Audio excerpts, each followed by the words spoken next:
मां बेटे को घर से बेदखल करने व जमीन हथियाने के आरोप पर पूर्व प्रधान ने दी अपनी सफाई। खबर बलिया जनपद के हनुमानगंज से है, जहां पूर्व प्रधान ने वृद्ध महिला और उसके बेटे के आरोप के जवाब में अपना पक्ष रखते हुए कैमरे के सामने सफाई दी है। आरोपों के जवाब में पूर्व प्रधान और उसके रिश्ते नातेदारों का कहना है कि वृद्ध महिला और उसके बेटे का आरोप बेबुनियाद है, इसका कोई आधार नहीं है, ये बिल्कुल निराधार है। आगे क्या कुछ कहना है पूर्व प्रधान जितेंद्र सिंह चौहान का, आइए जानते हैं। मामला थाना सुखपुरा क्षेत्र के गांव हनुमानगंज से जुड़ा है। हनुमानगंज निवासी दिनेश चौहान और उसकी वृद्ध मां ने ग्राम सभा जीरा बस्ती के पूर्व प्रधान जितेंद्र सिंह चौहान उर्फ जीतन पर सोमवार को गंभीर आरोप लगाते हुए कहे कि जीतन ने षड्यंत्र रचकर 2015 में अपने पत्नी के नाम से जमीन लिखवा लिया था और शनिवार को मेरी मां रामदैया देवी को अपने भाई से पिटवाया और हम दोनों को घर से निकालकर जमीन हथियाना चाहता था। उल्लेखनीय है कि सोमवार को चैनल यूपी टॉप 10 न्यूज तथा प्रदेश तक खबर के माध्यम से ग्राम सभा जीरा बस्ती के पूर्व प्रधान के करतूत को अपने दर्शकों के समक्ष लाया था और गरीब मां बेटे को अपने चैनल के माध्यम से इंसाफ दिलाने की कोशिश किया, जिस कारण पूर्व प्रधान ने अपना पक्ष भी कैमरे के सामने रखा है। अब जनता को इसमें इंसाफ दिलाना है कि कौन सही है और कौन गलत। आइए देखते हैं पूर्व प्रधान जितेंद्र सिंह चौहान का क्या कहना है। अपना एक परिचय बता दीजिए। जी नमस्कार, मैं जितेंद्र सिंह चौहान, पूर्व प्रधान जीरा बस्ती।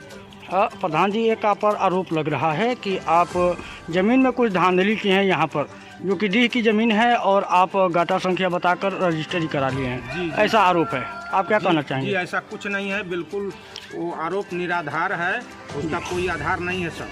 जी, कैसी जमीन है आप ही बता दीजिए, कैसी जमीन है?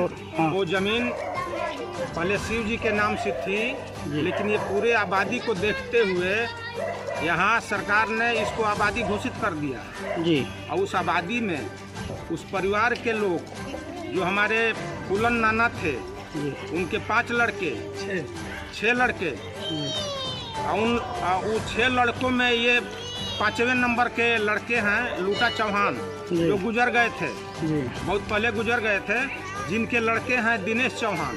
अच्छा।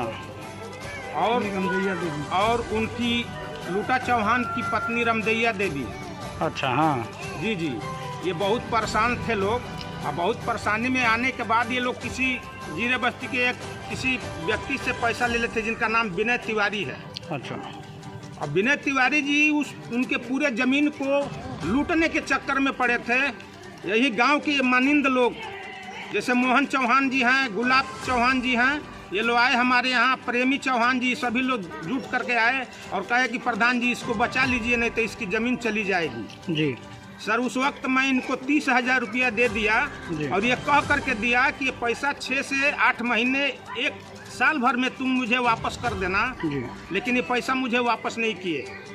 इसके बावजूद भी ये पैसा इतना लेते चले गए सर कि उसका कोई ठिकाना नहीं। करीब 2.5-3 लाख रुपया हमसे ले लिए। जैसे कि कागजात में देखा जा रहा है कि 1 लाख रुपया लिया जा रहा है, लेकिन पीड़ित बता रहा है कि 1,40,000 रुपया हम उनसे लिए हैं, जो कि कागजात में दर्शा रहा है कि 2% बिक्री तो हुआ है, लेकिन 2% की बात भी कही गई है कागजात में। तो इसको लेकर क्या कहेंगे आप? जी सर, बिल्कुल गलत है और सरासर उनका कह रहा हूँ कि बिल्कुल वो झूठा आरोप लगा रहे हैं हम पर। कागजात को लेकर क्या कहेंगे? कागजात मेरे पास है, दिखला दूं आपको, देख लीजिए। उनका कागजात में कह रहा है, सुनिए, उसके पहले मुआहदा हुआ है सर, 55,000 रुपये का पहले वो मुआहदा एक है, वो मुआहदा का कापी भी है। इसके बाद हमसे 1.5 लाख रुपया लिए तो जमीन रजिस्ट्री किए। अच्छा। 55,000 के बावजूद, इसके बाद भी उनका पिताजी का मैं काम किया 50,000 रुपया लगा करके। इसके बाद वो फिर पैसा हमसे लेते गए और कम से कम 3.5 लाख रुपया करीब हमसे ले लिए सर। उसके एवज में गांव के ही लोग मोहन चौहान और गुलाब चौहान ये बोले कि भैया वो जमीन को तुम रजिस्ट्री करा लो प्रधान, नहीं तो वो जमीन दूसरे को बेचने जा रहा है। जैसा जमीन का में मैं रजिस्ट्री कराया सन 2015 में सर। जी प्रधान जी, बताया जा रहा है कि इस जमीन की कीमत बहुत ज़्यादा है, लेकिन पैसा बहुत कम है। सर, उस वक्त बहुत कम था पैसा, अच्छा। उस वक्त कीमत नहीं था। उस वक्त कितना वर्ष हो गया? समझ लीजिए कि 9वां बरस चल रहा है। 9 बरस पहले की बात है। सन 2015 में रजिस्टर हुआ, 12 में मुआहदा हुआ है सर। अच्छा, 12 में मुआहदा हुआ है। जी जी जी। मुआहदा के साल भर 2 साल के बाद मैं रजिस्ट्री कराया हूँ। तो ये आरोप निराधार है आपको? जी जी बिल्कुल बिल्कुल। पूरी जमीन। क्या नाम पड़ेगा? हमारा नाम सरिता है। कहाँ घर हो? पड़ोसी में घर कहाँ हो? हनुमानगंज। ये जौन जमीन में विवाद चलता ई का बा मामला जानते नहीं? पास में जानबूझ के कलेश कैले बनी है सर जी। जमीन में कोनो विवादित नहीं। के कलेश कैले बा? ये बूढ़ी जी कैले बनी। बूढ़ी जी अपने मतलब कि केहू के प्रत्याशी में मतलब कि केहू के सिखैला में के लोग होता जैसे लेके पहले राज मंडी आ सबके बहुत बढ़िया रहा। अच्छा। पूरे जिम्मेदारी यहाँ के उठैले बनी सर जी कि मैंने हम तार परवरिश पूरा करो। ई बीच में मान ले कि यहाँ के मती में कायल का ना विका करता नहीं भी जाता। लेकिन जहाँ तक बूढ़ी के कहले के मुताबिक बा लड़का के कि जमीन लिखत है, लेकिन जब ले जियब हमने के ये थी देखभाल करियन लोग। हाँ ये हकीकत। लेकिन एक तक खेदल जाता हूँ। कोई नहीं खेला है। वो लोग बोल रहे हैं अच्छा उनकर बेटी पर ना करियन तो हम लेब, हम जीवन भर उनकर बेटी बेटे का जीवन ले। ई बात भई ओकरे बाद हम लिखवा ले 15 में लिखवा ले बाद का करी भैया भी बुझ ली एक कर दी। हां 10 फीट अंदर के छोड़ देनी जे कि इन लोग के करी माई बेटे बालन रहियन लोग। 10 फीट में के छोड़ देन जे ओकरे बाद लड़की रहली लो ई कले पैसा हमन से बहुत ले लेली। अभी हम 1 महीना पहले कि चुप बना ले बुचिए हम बनाए पे तैयार रहनी। आ जब बना ले तो अभी खन कहत कि ना ओ काल के मैंने हम जीवन भर ताके देखम। लेकिन उन्होंने का कहे का मतलब है कि वो जैसे निकाल के खेदा था जानबूझ के फंसा वो 10 फीट नु कहनी कि जब कोई ना करी तो हम लेके जीवन भर ताके करम। तो के करम दिनेशो भाई के करम हम कहले रहनी। ओकर भाई 10 फीट जाके 19 में के 18 में बेच देलिए। नाम पड़िया गंगा देवी आई बतौले ना रहली हमनी से एक दिन जाके खुद कहली इन मैंने बहुत आदमी से पैसा भी ले लेली। अब इनके ना मान अब मैंने 10 फीट दे देली तब हम कैसे कर फिर भी कहनी कि तार बेटी उठी करियन तो हम साथ देवे पे तैयार बनी जा ये करे के बेच देली।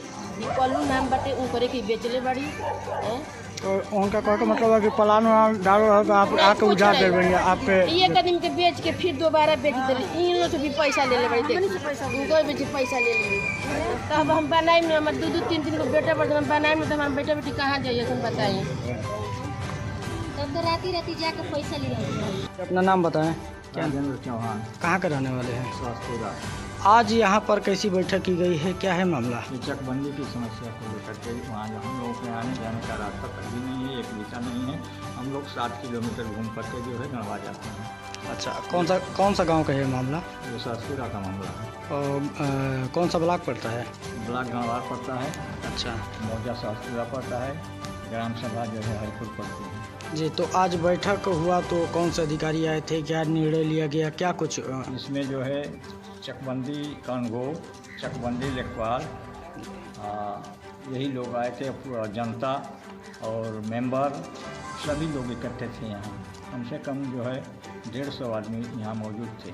तो क्या निर्णय लिया गया? निर्णय यही लिया गया कि एडीओ पंचायत साहब को सूचना दी गई थी और वो जो है आज आने से इनकार कर गए। कहीं जो है अपना बहाना बना करके चले गए। कह रहे थे कि जो है हम जो है दवा के लिए जो है बनारस चले गए हैं। जी, तो मतलब यहाँ कितना दिन पहले चकबंदी हुआ था? यहाँ की कोई चकबंदी नहीं आज तक हुई है। चकबंदी नहीं हुई है? जी हाँ। तो जब से सड़क इसी तरह नहीं है, पहले से ही नहीं। आज़ादी के बाद भी अभी तक सड़क इस गांव में नहीं बनी? नहीं। अच्छा, क्या कहना चाहेंगे उच्च अधिकारियों को? हम उस अधिकारियों से यही निवेदन करते हैं कि आप लोग चकबंदी करा करके हम लोगों को जो है इस गांव से हर जगह जोड़ने का, रास्ते से जोड़ने का काम करें और ताकि आगे का विकास जो है हो सके।